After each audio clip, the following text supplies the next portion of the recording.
उम्र, यहाँ पे अभी देखें अली की उम्र 5 साल थी, तो उसकी बहन की उम्र कितनी थी? सिदरा की उम्र कितनी थी? डबल थी, तो मीन्स 10 साल थी। ठीक है, अभी बताएं कि अली की उम्र जब 11 साल हो गई तो उसकी बहन की उम्र कितनी होगी? तो इसमें स्टूडेंट्स क्या करते हैं कि इसमें स्टूडेंट्स ये गलती करते हैं कि देखें ओ ये सोच लेते हैं कि अली की उम्र 11 साल है तो उसकी बहन की उम्र 22 साल हो जाएगी, तो ये गलत है। यहाँ पर ये टेक्निकल क्वेश्चन है, आर्मी वाले यहाँ पे आप लोगों को घेर लेते हैं। यहाँ पर आपने किस तरीके से सोल्व करना, देखें पहले उसकी उम्र 5 साल थी, उसकी बहन की उम्र 10 साल थी। ठीक है, सिदरा की उम्र ट्वाइस थी, ट्वाइस का मतलब क्या है? 5 का दुगना, तो 10 साल। अभी इसकी उम्र कितनी हो गई? 11 साल।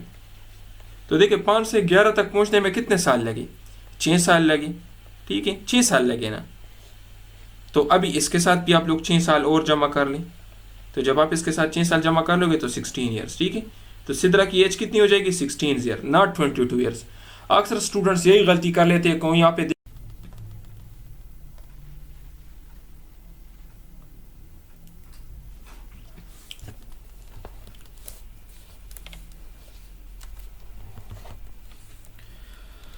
अस्सलाम वालेकुम डियर स्टूडेंट्स, उम्मीद करता हूँ कि आप सब खैरियत से होंगे। I am your instructor doctor Satid Hasan, आपको लाइन फोर्सेस एकेडमी में खुशामदीद कहता हूँ। सो डियर स्टूडेंट्स, आज के इस वीडियो के अंदर हम आपको आर्मी मिलिट्री कॉलेज का जो हमारा सीरीज़ है उसको आगे बढ़ाएंगे। हमारे ऑनलाइन जो कोर्सेज है उसी का सिलसिला हम आगे बढ़ाएंगे। ये हमारा पेड लेक्चर है। ठीक है, इस लेक्चर का कुछ हिस्सा मैं यूट्यूब पे आप लोगों के लिए डेमो के तौर पे अपलोड कर दूंगा, बाकी ये फुल लेक्चर हमारे पेड कोर्स के अंदर आपको मिल जाएगा। और अगर आपने हमारा पेड कोर्स बाय करना है तो ये हमारा कॉन्टैक्ट नंबर है, इस पर रब्ता करके आप हमारा पेड कोर्स बाय कर सकते हैं। पेड कोर्स की डिटेल्स मैं वीडियो के आखिर में भी आप लोगों को दे दूंगा। बाकी ये कंप्लीट लेक्चर हमारे जो स्टूडेंट्स हैं जिन्होंने हमारे कोर्स को बाय किया है उनको वेबसाइट पे अवेलेबल होगा, ये हमारा वेबसाइट है। ठीक है, सो डियर स्टूडेंट्स, इसके अंदर सबसे पहले टेस्ट पैटर्न, हर लेक्चर के अंदर मैं आपको टेस्ट पैटर्न बताता हूँ, तो थोड़ा सा टेस्ट पैटर्न के बारे में पढ़ते देखिए। सबसे पहली चीज़, आपके टेस्ट के अंदर वर्बल होंगे, नॉन वर्बल, इनका रिजल्ट एक साथ आएगा। ठीक है, वर्बल के अंदर आपके 84 क्वेश्चन होंगे, 30 मिनट्स का टाइम होगा। नॉन वर्बल के अंदर 64 क्वेश्चन होंगे और 30 मिनट्स का टाइम होगा।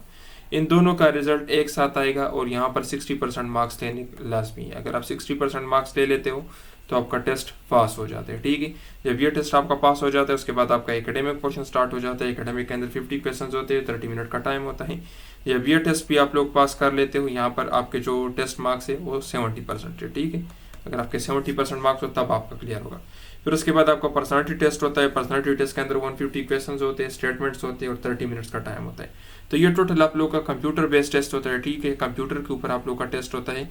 और आपको पता है कि रजिस्ट्रेशन भी स्टार्ट हो गई। ठीक है, तो 26 जून से लेकर 21 जुलाई तक रजिस्ट्रेशन है। जो हमारे स्टूडेंट्स हैं जिन्होंने हमसे तैयारी करनी है उन्होंने अभी रजिस्ट्रेशन नहीं करनी। ठीक है, उनको हम बताएंगे तब वो रजिस्ट्रेशन करेंगे।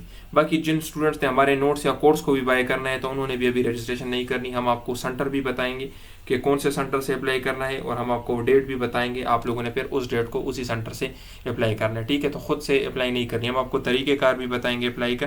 तो आप लोगों ने अभी इस चीज़ को छोड़ देना है। ठीक है, तैयारी हम लास्ट में करेंगे क्योंकि हम आपको सेंटर भी बताएंगे और कुछ इसके अंदर हमारे टैक्टिक्स है, तो उसी के हिसाब से ताकि हम अपनी तैयारी कर सकें। ठीक है, तो देखिए सबसे पहले हम डिस्कस करते हैं वर्बल के कुछ रिपीटेड क्वेश्चंस को। याद रखें हमारे जो पेड कोर्सेज है, जो हमारे पेड स्टूडेंट्स हैं, आप लोगों को मैं वर्बल की 13 टाइप्स अपने डिटेल्ड लेक्चर्स के अंदर समझा चुका हूँ। आप वर्बल के पूरा कोर्स जो आपको मैंने वेबसाइट पे एनरोल कर दिया था वो मैं आपको पूरा करवा चुका हूँ। वहाँ पर हमने वर्बल की तमाम टाइप्स को डिस्कस किया था। अभी इन वीडियोस के अंदर जो रिपीटेड क्वेश्चंस है, जो अक्सर स्टूडेंट्स पूछते हैं, फ्रीक्वेंटली आस्क्ड क्वेश्चंस, तो जस्ट मैं वो आपको करवाऊंगा। ठीक है, और कुछ न्यू ट्रिक्स जो है वर्बल के वो आपके साथ शेयर करूंगा। ठीक है, तो बाकी वर्बल का जो कंप्लीट कोर्स है वो आप लोगों ने लाजमी देखना है। जो हमारे पेड स्टूडेंट्स है जिन्होंने हमारा कोर्स बाय किया है, वेबसाइट पे आपके पास जो आपका डैशबोर्ड है वहाँ पर आप चेक कर सकते हो, एनरोल्ड कोर्सेज का ऑप्शन होगा, वहाँ पे आपको वर्बल का कंप्लीट कोर्स मिल जाएगा। ठीक है, तो वर्बल का कोर्स आप लोगों ने लाजमी देखना है क्योंकि वर्बल के कोर्स के अंदर जो क्वेश्चंस है सेम क्वेश्चंस आपके टेस्ट के अंदर आएंगे। बाकी उस कोर्स के अंदर जो क्वेश्चंस इस तरह से है जो थोड़े मुश्किल थे या कुछ क्वेश्चंस के मैंने कुछ न्यू ट्रिक्स भी बनाए हैं, तो वो क्वेश्चंस इस तरह की वीडियोस के अंदर मैं आप लोगों के साथ डिस्कस करूंगा। ठीक है, बाकी जिन स्टूडेंट्स ने हमारा कोर्स ज्वाइन नहीं किया और अगर आप चाहते हैं कि हमारे कोर्स ज्वाइन करें तो ये हमारा कॉन्टैक्ट नंबर है, इस नंबर पर आप लोगों ने रब्ता करना है। ठीक है, सो देखिए सबसे पहला क्वेश्चन क्या है। सबसे पहला क्वेश्चन ये है कि अगर एक बस के अंदर 50 पैसेंजर्स या मुसाफिर है, उसमें से 20 जो है वो मेल है, तो आप बताएं कि फीमेल की परसेंटेज कितनी होगी। ठीक है, तो बहुत सिंपल सा क्वेश्चन है, परसेंटेज का क्वेश्चन है। सबसे पहले इसको समझते देखिए, टोटल पैसेंजर्स कितने हैं? 50 पैसेंजर्स। 50 पैसेंजर्स टोटल है तो इट मीन्स के 100% हो गए। ठीक है, ये इट मीन्स के 100% पैसेंजर्स कितने हैं आपके पास? 50, ठीक है। अब यहाँ पर देखें 20 जो उनमें से है वो मेल है। अगर 20 मेल है तो आप मुझे बताएं कि फीमेल कितनी रह जाएगी। 30 यहाँ पे फीमेल हो जाएगी, ठीक है। अगर 20 मेल्स है तो 30 रह गए, बाकी 30 आपके पास फीमेल्स हो जाएगी ना, ऐसा ही है ना, क्योंकि देखिए 50 तो 20 मेल हो गए,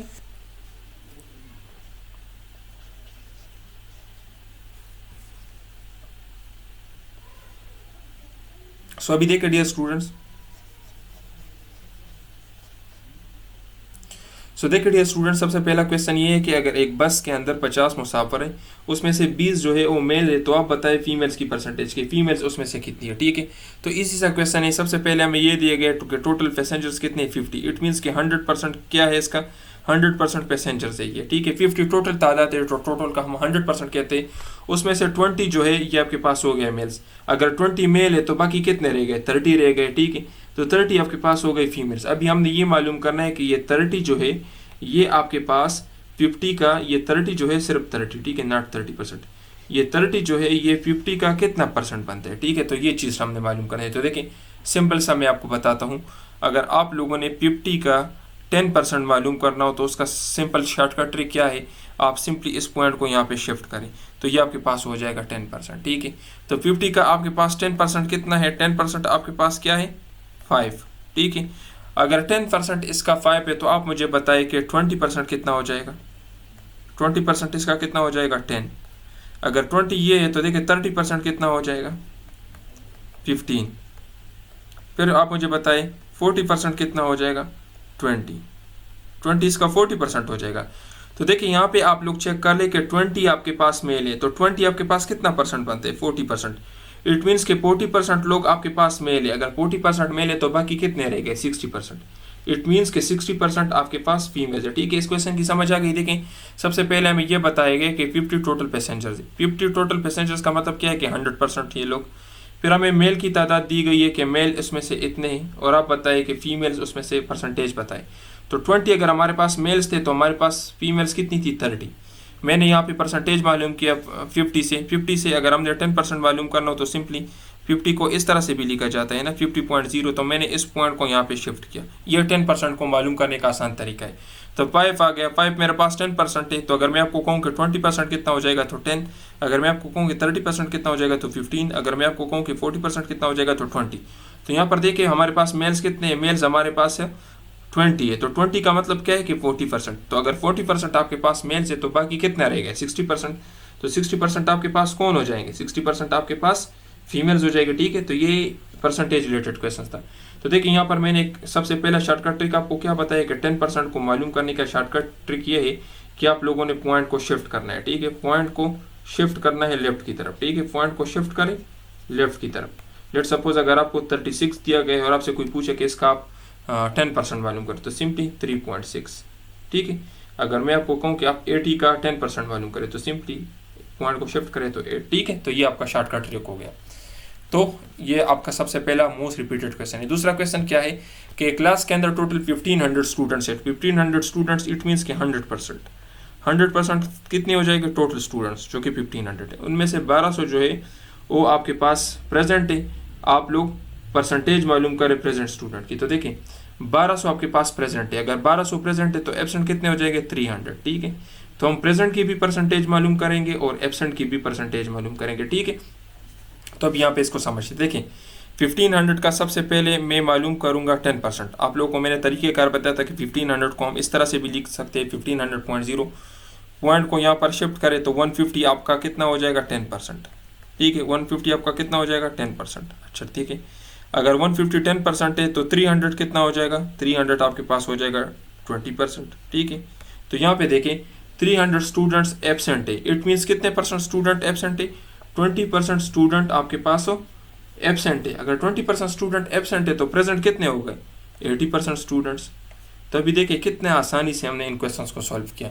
बजाय इसके कि इस 1200 का मैं मालूम करूँ, मैंने डायरेक्ट 300 एब्सेंट का परसेंटेज मालूम किया और मैंने टोटल से माइनस किया तो मुझे पता चल गया, ठीक है। क्योंकि देखें मेरे पास एब्सेंट कितने थे, 20%, टोटल स्टूडेंट्स कितने हैं, 100%। वहाँ से मैंने कितने माइनस किया, जो एब्सेंट थे 20% मैंने माइनस किया, तो मेरे पास क्या आ जाएगा, 80%। और 80% कौन है, 80% प्रेजेंट है, ठीक है। तो ये हो गया आपका।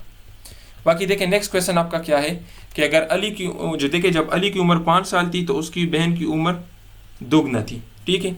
इट मीन्स कि अगर अली की उम्र, यहाँ पे अभी देखें अली की उम्र 5 साल थी तो उसकी बहन की उम्र कितनी थी, सिदरा की उम्र कितनी थी, डबल थी, तो मीन्स 10 साल थी, ठीक है। अभी बताएं कि अली की उम्र जब 11 साल हो गई तो उसकी बहन की उम्र कितनी होगी। तो इसमें स्टूडेंट्स क्या करते हैं कि इसमें स्टूडेंट्स ये गलती करते हैं, कहते हैं कि ओ ये सोच लेते हैं कि अली की उम्र 11 साल है तो उसकी बहन की उम्र 22 साल हो जाएगी, तो ये गलत है।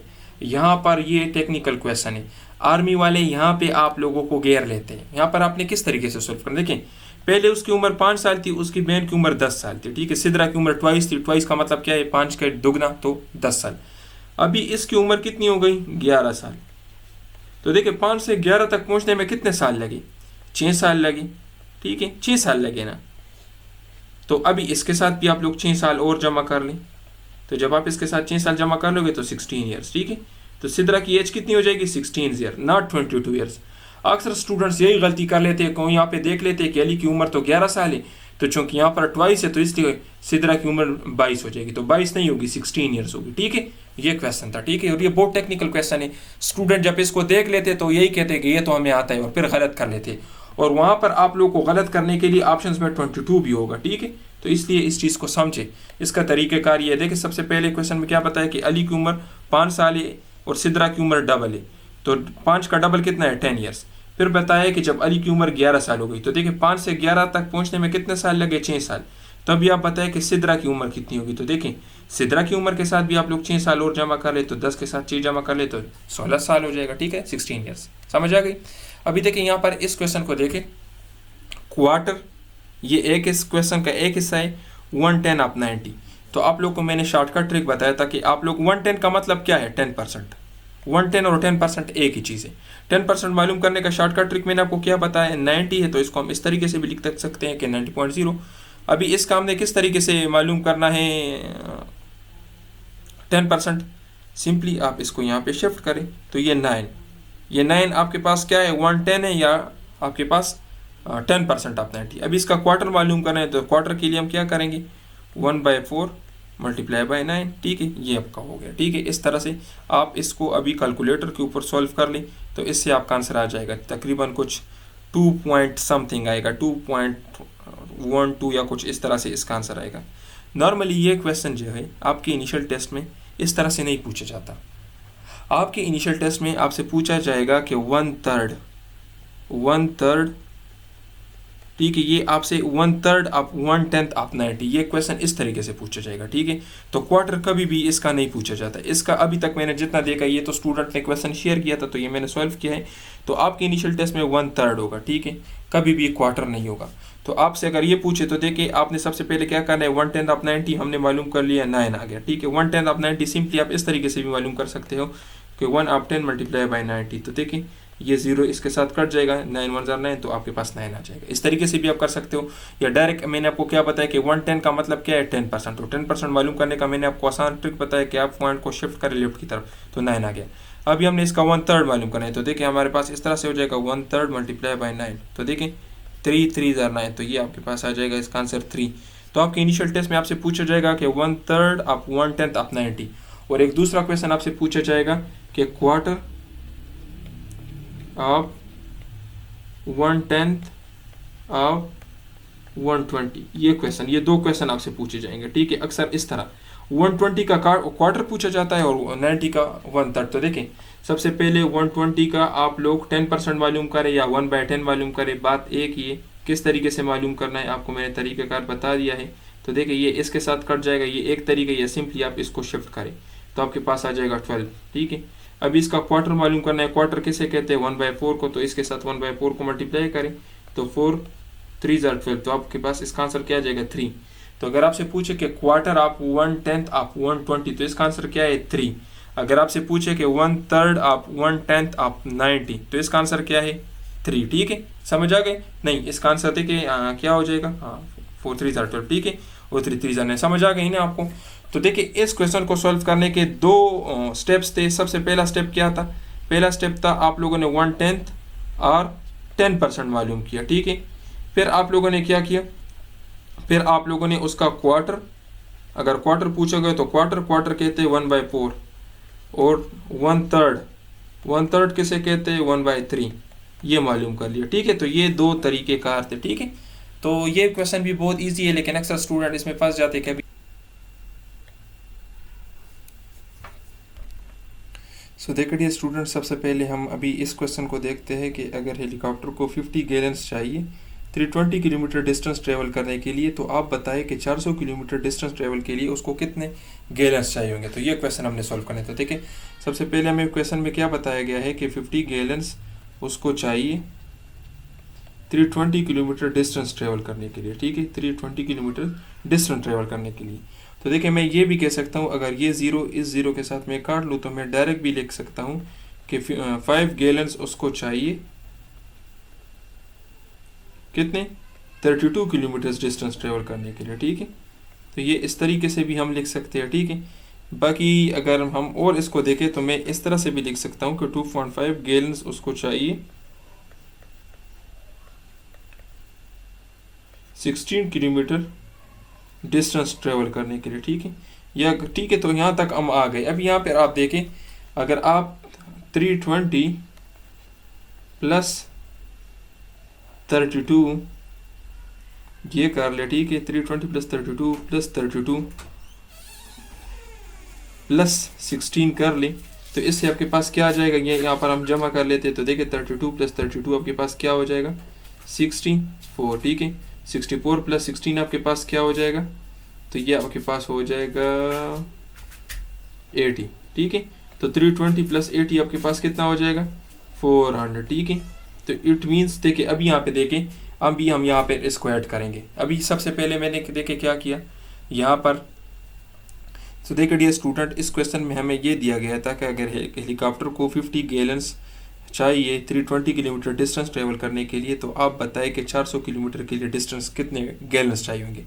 तो मैंने क्या किया, जिस तरह क्वेश्चन में दिया है कि 50 गैलन्स 320 किलोमीटर के लिए चाहिए, तो मैंने ये ज़ीरो इस ज़ीरो के साथ काट लिया, या दोनों साइड्स को मैंने 10 पे डिवाइड किया।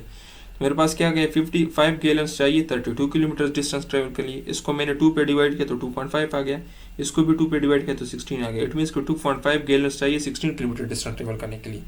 अभी मैंने क्या किया 320 प्लस 32 प्लस 32 प्लस 16 इन सब को जमा किया। अगर आप इन सब को जमा कर लेते हो तो इससे आपके पास आ जाएगा 400। तो अभी देखिए यहाँ पर ये सारे किलोमीटर्स है ना, ये सारे किलोमीटर्स मैंने किए, और ये 400 भी किलोमीटर्स है। तो 320 किलोमीटर डिस्टेंस ट्रेवल करने के लिए कितने गैलन्स चाहिए 50। अब यह पता है 32 के लिए कितना चाहिए 5, तो इसकी जगह 5 हो जाएगा।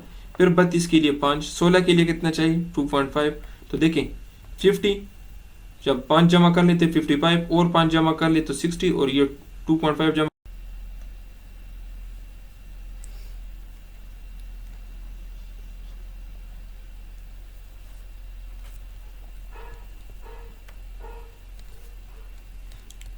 सो देखिए डियर स्टूडेंट्स, अभी हम एकेडमिक के जो मोस्ट रिपीटेड टॉपिक्स है उसको डिस्कस करेंगे। एकेडमिक को कवर करने का हमारा तरीक़ाकार ये होता है कि एकेडमिक के जो रिपीटेड टॉपिक्स होते हैं जहाँ से बार बार MCQs आते हैं, तो हम अपनी वीडियोस के अंदर डिस्कस करते हैं। हमने पिछले 5 साल के पास पेपर को स्टडी किया है, तो उन पास पेपर्स के अंदर जो क्वेश्चन जहाँ जहाँ से उठाए गए हैं वो हम डिस्कस करेंगे। जिस तरह यहाँ पर देखिए हम डायमेंशंस को डिस्कस करेंगे, पूरे डायमेंशंस को, क्योंकि पास पेपर में बहुत ज़्यादा क्वेश्चन आए हैं डायमेंशन से, ठीक है। इसी तरीके से आप लोग देखें तो नेक्स्ट आपका क्या है, नेक्स्ट आपका है इनऑर्गेनिक केमिस्ट्री। इनऑर्गेनिक केमिस्ट्री से बहुत सारे पॉइंट्स आए आपके टेस्ट में, तो हम इनऑर्गेनिक केमिस्ट्री के भी इंपॉर्टेंट एरियाज को डिस्कस करेंगे। फिर आपका है सेंटेंसेस, तो इसको भी हम डिस्कस करेंगे कि सेंटेंस क्या है, इसकी टाइप्स क्या है। फिर ट्रांजिटिव और इनट्रांजिटिव वर्ब, इसको भी डिस्कस करेंगे। तो पास पेपर्स को कवर करने का हमारा तरीक़ाकार ये होता है कि हम जस्ट उन क्वेश्चंस के आंसर याद नहीं करते। अक्सर लोग क्या कहते हैं कि उनको जो क्वेश्चन मिल जाते हैं तो जस्ट उनके आंसर याद कर लेते। तो सिर्फ आंसर याद करने से कुछ नहीं होता, क्योंकि अगर नेक्स्ट टाइम वो क्वेश्चन आपके पेपर में ना आया तो फिर आप क्या करोगे। लेकिन इसके 100% चांसेस है कि उस टॉपिक से आपके पेपर में क्वेश्चंस आ सकते हैं। तो इसलिए हम उन टॉपिक्स को स्टडी करेंगे। तो ये हमने अपना एक कंप्लीट सीरीज स्टार्ट किया हुआ है। ये डेमो लेक्चर आप लोगों को मिल जाएगा। बाकी ये जो कंप्लीट लेक्चर है ये सारे के सारे जिसके अंदर हमने डिस्कस किए, ये हमारे पेड स्टूडेंट्स के लिए है, ये उनके वेबसाइट पर अवेलेबल है, ठीक है। तो हमारा तरीक़ाकार क्या होता है, पास पेपर्स को हम स्टडी करते हैं, जो क्वेश्चन जहाँ से ज़्यादा MCQs आए होते हैं उस पूरे टॉपिक को हम स्टडी करते हैं, ठीक है। तो इसके अंदर हम ये टॉपिक स्टडी करेंगे, करेंगे। बाकी इसके अंदर कुछ और भी माइनर टॉपिक्स हैं, जिस तरह स्पेलिंग्स है। बार बार अक्सर स्पेलिंग्स पूछे जाते हैं कि करेक्ट स्पेलिंग्स आप बताएं इंग्लिश के अंदर। तो जितने भी स्पेलिंग पूछे गए पिछले 5 सालों के अंदर, वो सारे के सारे हमने अपने यहाँ पर वीडियोस के अंदर बताए हैं, और ऑलमोस्ट उसी से क्वेश्चन पूछे जाते हैं। तो सबसे पहला क्वेश्चन क्या है कि dimension of Boltzmann constant. Boltzmann constant का डायमेंशन क्या है? तो देखिए, ये बोल्ट्जमैन कांस्टेंट का डायमेंशन है। डायमेंशन आप लोगों ने पढ़ा होगा कि डायमेंशन क्या चीज़ है। तो जस्ट आप यहाँ पे ये याद कर ले कि ml² t - स्क्वायर k × -1, ठीक है। ये क्या है? ये बोल्ट्जमैन कांस्टेंट का डायमेंशन है, ठीक है। और इसके अलावा आप लोग का असाइनमेंट ये है कि इसका आप लोग ऐसा यूनिट भी याद कर ले कि बोल्ट्जमैन कांस्टेंट का ऐसा यूनिट क्या है। तो यहाँ पर देखिए, यहाँ पर मैंने कुछ डायमेंशंस दिए हैं। डायमेंशंस लेस वेरिएबल क्या है? जिनका डायमेंशन तो नहीं होता लेकिन उनकी वैल्यू जो है वो वेरिएबल होती है। जिस तरह देखें, रिफ्रैक्टिव इंडेक्स, ये क्वेश्चन आपसे पूछा जाता है कि रिफ्रैक्टिव इंडेक्स का डायमेंशन क्या है, तो इसका डायमेंशन नहीं है, ठीक है। मैग्निफिकेशन, ये क्वेश्चन काफ़ी मरतबा रिपीट हो चुका है, ठीक है। इतनी मरतबा आया है ना ये क्वेश्चन कि मैग्निफिकेशन का डायमेंशन क्या है, तो वहाँ पर फिर स्टूडेंट्स फंस जाते हैं कि यार अभी मैग्निफिकेशन का डायमेंशन क्या है, क्योंकि ये तो आप लोगों ने पढ़ा नहीं है। लेकिन यहाँ पर ये एग्जाम्पल्स के अंदर आपके बुक के अंदर भी मौजूद है। तो ये क्या है? डायमेंशन लेस, इसका डायमेंशन नहीं होता लेकिन इसकी वैल्यू जो है वो वेरिएबल होती है, चेंज होती है। इसी तरह सॉलिड एंगल, ठीक है, और प्लेन एंगल, ठीक है। तो ये चीज़ें आप याद रखें, ये एग्जांपल्स आपसे पूछे जा सकते हैं। बाकी देखिए, डायमेंशन लेस कांस्टेंट, इस तरह की चीज़ें जो जिनका डायमेंशन तो नहीं होता लेकिन उनकी वैल्यू भी फिक्स होती है। जिस तरह देखिए पाई, ये पाई अक्सर पूछा जाता है कि पाई क्या है? रेनॉल्ड नंबर, ठीक है। Coefficient of fraction, coefficient of fraction जो है ये भी आप लोग याद रखें, इसका आपसे पूछा जाता है कि इसका डायमेंशन क्या है, ठीक है। बाकी देखिए, डायमेंशनल वेरिएबल, ठीक है, इस तरह की क्वांटिटीज जिनका डायमेंशन भी होता है और जिनकी वैल्यू चेंज होती है। जिस तरह देखिए, वेलोसिटी, फोर्स, टार्क, पावर। तो इसके अंदर सबसे इंपॉर्टेंट क्या है? 1 और 2 आपके लिए बहुत इंपॉर्टेंट है। जिस तरह ये मैग्निफिकेशन का मैंने आपको बताया, ये बार बार पूछा गया है कि मैग्निफिकेशन का डायमेंशन क्या है, तो मैग्निफिकेशन का कोई डायमेंशन नहीं है। आपसे ये भी पूछा जा सकता है कि कोफिशिएंट ऑफ फ्रैक्शन का डायमेंशन क्या है, फाई का डायमेंशन क्या है, ठीक है। तो ये चीज़ आपसे पूछी जा सकती है। बाकी नेक्स्ट क्या है? डायमेंशनल कांस्टेंट, इस तरह की क्वांटिटीज जिनका डायमेंशन भी है और उनकी वैल्यूज कांस्टेंट है। तो देखिए, रेडबर्ग कांस्टेंट, प्लैंक कांस्टेंट, ये दोनों पूछे गए, ठीक है, कि इनका डायमेंशन क्या है। तो आगे हम डिस्कस करेंगे इस तरह। तो देखिए, अभी मैंने यहाँ पर डायमेंशंस दिए, तो यहाँ से आपके टेस्ट में 2 तरह के क्वेश्चन पूछे जा सकते हैं। एक आपसे पूछा जाएगा सेम डायमेंशन। लेट सपोज आपसे पूछा जाएगा कि the dimension of torque is same as, तो देखिए वर्क और एनर्जी। आपसे पूछा जाएगा कि the dimension of stress is same as pressure, Young modulus, ठीक है। तो इस तरह के क्वेश्चन आपसे पूछे जाते हैं। या the dimension of heat capacity is same as, तो एंट्रोपी एंड बोल्ट्जमैन कांस्टेंट। तो आपसे क्वेश्चन पूछा जाएगा same as the dimension of, जिस तरह मैंने बताया कि dimension of torque is same as. दूसरा क्वेश्चन आपसे डायरेक्ट पूछा जाएगा डायमेंशन का। ये यहाँ पर जितने मैंने ब्लैक किए हैं ना, तो ये बार बार इनिशियल टेस्ट में पूछे गए। स्ट्रेस का डायमेंशन पूछा गया कि स्ट्रेस का डायमेंशन क्या है। प्लैंक कांस्टेंट का डायमेंशन पूछा गया, तो ये देखें, ये प्लैंक कांस्टेंट का डायमेंशन है। बोल्ट्जमैन कांस्टेंट का डायमेंशन पूछा गया, तो ये बोल्ट्जमैन कांस्टेंट का है। Heat capacity entropy, spring constant, ये स्प्रिंग कांस्टेंट का है। रेडबर्ग कांस्टेंट का पूछा गया, तो ये देखें, ये है। अभी देखिए, अगर ये आपके टेस्ट में सेम इस तरह से ना हो l-1, तो ये आपको इस तरह से मिलेगा m⁻0, ठीक है, t⁻0 l⁻⁻⁻1। तो ये सेम चीज़ है, ठीक है, क्योंकि 0 0 एक ही चीज़ है, ठीक है। इस तरह गैस कांस्टेंट r। तो आपसे 2 तरह के क्वेश्चन पूछे जाएंगे। एक तो मैंने जितने ब्लैक किए हैं ये डायरेक्ट इनिशियल टेस्ट में पूछे गए। दूसरा क्वेश्चन आपसे ये पूछा जाएगा कि same as the dimension of this quantity is same as, जिस तरह देखें कि the dimension of frequency and velocity gradient is same, dimension of energy and work is same. तो ये आपसे पूछे जाते हैं और ये डायमेंशंस आप लोगों ने याद करने हैं, ठीक है।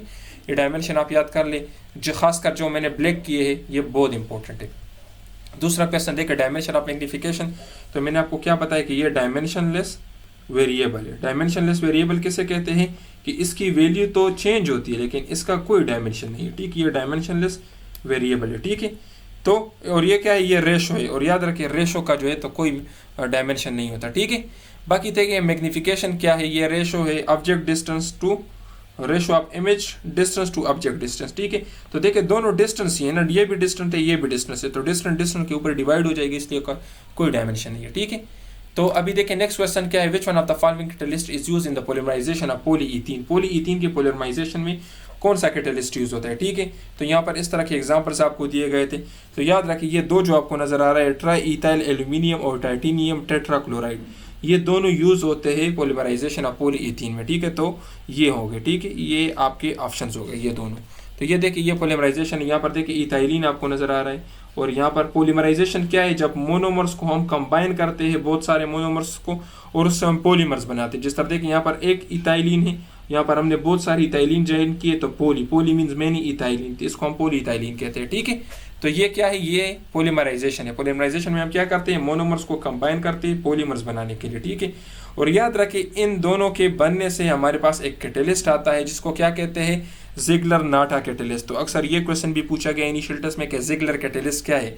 तो जिगलर कैटेलिस्ट क्या है, ये ट्राई इथाइल एल्यूमिनियम और टाइटेनियम टेट्राक्लोराइड से बना होता है। ठीक है, और ये किस चीज़ में काम आता है, पॉलीमराइजेशन ऑफ पॉलीईथीन। ठीक है, तो ये आपके एमसीक्यू हो गए। जिगलर कैटेलिस्ट अक्सर पूछा जाता है कि जिगलर कैटेलिस्ट क्या चीज़ है, तो ये ट्राई इथाइल एल्यूमिनियम और टाइटेनियम टेट्राक्लोराइड से बना होता है। ठीक है, और ये पॉलीमराइजेशन ऑफ पॉलीईथीन में आता है। ठीक है, ये देखिए इथाइलिन का मोनोमर है और यहाँ पर ये पॉलीमर है। ठीक है, एन क्या, एन आपको शो करता है नंबर। ये इसके अलावा देखिए यहाँ पर दो इंपॉर्टेंट क्वेश्चन अक्सर पूछे जाते हैं। टाइटेनियम का जो है ना, तो ये आपसे कलर का पूछा जाता है। तो अगर ये +3 कन्फिगुरेशन में हो तो इसका कलर क्या होगा, पर्पल, और अगर ये +4 कन्फिगुरेशन में हो तो ये कलरलेस होगा। अभी आप बताएं कि ये कलर कहाँ से आता है, तो ये देखिए ये इलेक्ट्रॉन के एक्साइटेशन और डी एक्साइटेशन से आते हैं। ठीक है, तो अगर आपसे पूछे कि the colour of an ionic compound is due to the excitation and de excitation of electron, जब इलेक्ट्रॉन एक्साइट होते हैं, हाई ऑर्बिट में जाते हैं, हाई एनर्जी ऑर्बिट में जाते हैं, फिर वहाँ से उनकी डी एक्साइटेशन होती है, लो ऑर्बिट में आते हैं, लो एनर्जी ऑर्बिट में आते हैं, तो इस दौरान एनर्जी रिलीज होती है और वो एनर्जी हमें। नेक्स्ट क्वेश्चन क्या है कि चूज द करेक्ट स्पेलिंग्स। तो ये देखिए सॉवर्जिनिटी, खुद मुख्तारी को कहते हैं। तो इसके जो स्पेलिंग्स है ना, ये आप लोग याद कर लीजिए, आपकी इनिशियल टेस्ट में आपसे पूछे जाएंगे, आपको दिए गए होते हैं कि इसका करेक्ट स्पेलिंग क्या है, तो ये अक्सर स्टूडेंट्स को नहीं आती। ये स्पेलिंग आप याद कर लें यहाँ पर, ठीक, और मीनिंग भी याद कर लें। ठीक है, अब यहाँ पर देखें डिसीव, धोखा देना को कहते हैं। ठीक है, स्पेलिंग देख लें। कंसीव, तसव्वुर करना। ठीक है, अभी देखें स्किवर्स, सीख है। ठीक है, यहाँ पर देखें परसीव, समझना, महसूस करना। रिफर्ड, हवाला दिया। ठीक है, और पीडियाट्रिक, बच्चों का मीन्स बच्चों के डॉक्टर को पीडियाट्रिक डॉक्टर कहते हैं। ठीक है, तो ये स्पेलिंग्स जो है ये आप याद कर ले, ये आपसे पूछे जाएंगे और ये आपके इनिशियल टेस्ट में लाजमी आएंगे। बाकी देखिए सिनोनिम्स और एंटोनिम्स जो है वो मैंने आपके वेबसाइट पे इंशाल्लाह आज वो भी अपलोड कर लूँगा। सिनोनिम्स और एंटोनिम्स जो आप लोगों के वेबसाइट पे अपलोडेड है, सिर्फ और सिर्फ वही कर लें। और पिछले 5 सालों के जो सिनोनिम्स और एंटोनिम्स हैं उनको मैंने एक साथ कंबाइन किया है। आपके इनिशियल टेस्ट के अंदर सिनोनिम्स और एंटोनिम्स इन 2 वीडियोस से आएगी, कोई भी एक्स्ट्रा नहीं हुआ। ठीक है, अभी देखिए नेक्स्ट क्वेश्चन क्या है कि विच one of the following have the largest wavelength. यहाँ पर वेव्स आपको दी है, तो आपसे पूछा गया कि लार्जेस्ट वेवलेंथ किस का होगा। ठीक है, तो देखिए रेडियो वेव्स जो है ना, तो इसका सबसे लार्जेस्ट वेवलेंथ होता है। ठीक है, और गेमा रेव्स जो है ना, तो इसका सबसे शॉर्टेस्ट वेवलेंथ होता है। अगर इसका वेवलेंथ जो है सबसे शॉर्टेस्ट है तो फ्रीक्वेंसी किसकी ज़्यादा होगी, ये आप लोग का असाइनमेंट है, आप मुझे बताएं। तो यहाँ पर देखिए मैंने क्या क्या बताया कि शॉर्टेस्ट वेवलेंथ कौन सी की होगी, गेमा रेज की। अगर इसकी वेवलेंथ शॉर्टेस्ट है तो इसकी फ्रीक्वेंसी सबसे हाईएस्ट होगी और इसकी फ्रीक्वेंसी सबसे लोवेस्ट होगी। ठीक है, फ्रीक्वेंसी सबसे लोवेस्ट होगी, फ्रीक्वेंसी लोवेस्ट होगी। अगर मैं आपसे पूछूं कि एनर्जी किसकी ज़्यादा होगी, तो एनर्जी भी गेमा रेज की सबसे ज़्यादा होगी और रेडियो वेव्स की एनर्जी सबसे कम होगी। ठीक है, क्योंकि energy is directly proportional to frequency. ठीक है, जिसकी फ्रीक्वेंसी ज़्यादा होगी उसकी एनर्जी ज़्यादा होगी and energy is inversely proportional to wavelength. ठीक है, तो जिसका वेवलेंथ कम होगा उसकी एनर्जी सबसे ज़्यादा होगी। तो गेमा रेज जो है इसका वेवलेंथ सबसे कम होता है, इसलिए इसकी फ्रीक्वेंसी सबसे ज़्यादा होगी और इसकी एनर्जी भी सबसे ज़्यादा होगी। आपके पास रेडियो वेव्स जो है तो इसकी वेवलेंथ सबसे ज़्यादा है, इसलिए फ्रीक्वेंसी सबसे कम होगी। और तो होना चाहिए ना आपको, तो पता। अगर आप हमारा कंप्लीट कोर्स बाय करना चाहते हैं तो इसके डिटेल्स में आपको बता देता हूँ। देखिए इससे हम आपको टेस्ट की 100% गारंटी देंगे। जिस तरह इस वीडियो के अंदर मैंने आपको एक्सप्लेन किए हैं, वर्बल के क्वेश्चन एक्सप्लेन किए हैं, इसी तरीके से एकेडमिक के क्वेश्चंस एक्सप्लेन किए हैं। तो हमारे यूट्यूब चैनल पर वर्बल नॉन वर्बल एकेडमिक के बाकी डेमो लेक्चर्स भी अपलोडेड है, आप चेक कर सकते हैं। अगर आप हमारा ये कोर्स बाय करते हैं तो हम इससे आपको टेस्ट की 100% गारंटी देंगे। इसके अंदर हम वर्बल की 13 टाइप्स को डिस्कस करेंगे। वर्बल की टोटल 13 टाइप्स है, इसको हम डिस्कस करेंगे। फिर नॉन वर्बल की तकरीबन 5 टाइप्स है, इसको हम डिस्कस करेंगे। और वर्बल नॉन वर्बल की टोटल हम 250 क्वेश्चंस को स्टडी करेंगे और जो 250 क्वेश्चंस हम डिस्कस करेंगे सेम टू सेम यही आपके टेस्ट के अंदर आएंगे। इसके मैं आपको शॉर्टकट ट्रिक्स सिखाऊंगा, जिस तरह इस वीडियो में मैंने आपको अल्फाबेटिकल क्वेश्चंस के शॉर्टकट ट्रिक्स सिखा लिए हैं, बाकी ऑड वन आउट के शॉर्टकट ट्रिक्स सिखा लिए। बाकी देखिए हम एकेडमिक की कंप्लीट तैयारी करेंगे। जिस तरह यहाँ पर मैंने आपको एकेडमिक के बहुत सारे टॉपिक्स एक्सप्लेन कर दिए हैं, तो इस तरीके से हम एकेडमिक की भी कंप्लीट तैयारी करवाएंगे। ठीक है, आपको पिछले 5 सालों के जो पास्ट पेपर्स होंगे हर सेंटर के वो भी आपको सॉल्व करके देंगे। ठीक है, और इसके अलावा सेलेक्टेड नोट्स भी देंगे। ये नोट्स आपके सेंटर के मुताबिक होंगे। तो यहाँ से आपके एकेडमिक के 50 में से 50 क्वेश्चंस कवर होंगे, ठीक है। 100% आपका टेस्ट हम कवर करके देंगे। इसलिए हम आपको कहते हैं अगर आप हमसे तैयारी करते हो तो आपका टेस्ट 100% कवर होगा, आपके टेस्ट में 100% मार्क्स होंगे और शॉर्टलिस्टिंग के चांसेस तो होंगे आपके, ठीक है। क्योंकि इस तरह की तैयारी आपको कोई नहीं करवा सकता। यूट्यूब पे आपने देखा होगा BA वाले, FA वाले और इस तरह के नॉट रिकमेंडेड लोग बैठे हुए जो आपको कहेंगे कि हम आपको तैयारी करवाएंगे 1000 रुपये में, 2000 में। तो भाई आप खुद नहीं बन सके तो इनको क्या डॉक्टर बनाओगे। आपको एक डॉक्टर ही तैयारी करवा सकता है, हम ही तैयारी करवा सकते हैं, क्योंकि हम इन स्टेजों से गुजरे हैं, हम ये क्वालिफाई कर चुके हैं, हमें पता है किस तरह से क्वेश्चन आता है, किस तरह से टेस्ट की तैयारी की जाती है, किस तरह से क्वेश्चन को चेंज करके आपको दिए जाते हैं, ठीक है। बाकी टीचर आपके साथ होंगे, मैं भी आपके साथ होऊंगा, हमारे बाकी जो डॉक्टर्स हैं वो भी आपके साथ होंगे। अगर किसी किस्म की क्वेश्चन हो, किसी चीज़ की समझ नहीं आए तो आप टीचर से पूछ सकते हो, वो आपको गाइड करेंगे। ये हमारा कॉन्टैक्ट नंबर है। अगर आप हमारे ये कोर्स बाय करना चाहते हैं तो इस नंबर पर रब्ता करके आप बाय कर सकते हैं। इस कोर्स की जो नॉर्मल फीस है वो 12,000 है। अभी इसके ऊपर डिस्काउंट लगा है। पहले 50 स्टूडेंट्स को ये 7900 में मिलेगा, पहले 50 स्टूडेंट्स को, ठीक है। तो आप अपना एडमिशन कर ले। अगर 50 सीट्स फिल हो गई तो नेक्स्ट बैच की फिर हम 12,000 फी चार्ज करेंगे। बाकी देखिए डियर स्टूडेंट्स, अगर आप हमारे सिर्फ नोट्स बाय करना चाहते हो, आपको लेक्चर्स की ज़रूरत नहीं है, तो इससे भी हम आपको टेस्ट की गारंटी देंगे। इस बात की गारंटी देंगे कि 100% आपका टेस्ट हमारे दिए गए नोट्स आएगा। उसमें यही है कि वर्बल के नोट्स होंगे जिसमें ट्रिक्स भी होंगे, नॉन वर्बल के नोट्स होंगे ट्रिक्स के साथ, कंप्लीट एकेडमिक के नोट्स होंगे, ठीक है। इसके अलावा हर सेंटर के पास पेपर्स भी हलशुदा आपको देंगे। इसके अलावा कंप्लीट सेलेक्टेड नोट्स होंगे आपके सेंटर के मुताबिक। टीचर सपोर्ट आपको मिलेगा। अगर नोट्स में किसी चीज़ की समझ नहीं आती तो टीचर से पूछ सकते हो, आपको गाइड करेगा। ये हमारा कॉन्टैक्ट नंबर, इस पर रब्ता करके आप हमारे नोट्स भी बाय कर सकते हो। सिर्फ नोट्स आपने लेने हैं तो इसकी नॉर्मल फीस जो है 5500 है, अभी आपको 3000 का मिलेगा। डेमो नोट्स आप पहले चेक कर ले, वो अगर आपको पसंद आ जाए उसके बाद आप कंप्लीट नोट्स बाय कर ले। और ये डिस्काउंटेड फीस सिर्फ और सिर्फ फर्स्ट 50 स्टूडेंट्स के लिए है, उसके बाद हम अपनी नॉर्मल फी चार्ज करेंगे। तो यूट्यूब पर आप लोगों को आपको बहुत सारे लोग मिलेंगे जो आपको कहेंगे कि हम 1000 के आपको नोट्स देंगे, 1500 आपके नोट्स देंगे। आप उनके नोट्स ले लें, डेमो नोट्स उनसे ले लें, चेक कर लें और हमारे नोट्स चेक कर लें। जो आपको पसंद आ जाए तब आप बाय कर लें और वही आप बाय कर लें। Thank you dear students. हमारी वीडियो को लाजमी लाइक करें, अपना बहुत ख्याल रखिए, अपने टेस्ट की बेहतरीन तैयारी करें। अल्लाह सबको डॉक्टर्स बनाए, कैप्टन डॉक्टर बनाए। वस्सलाम।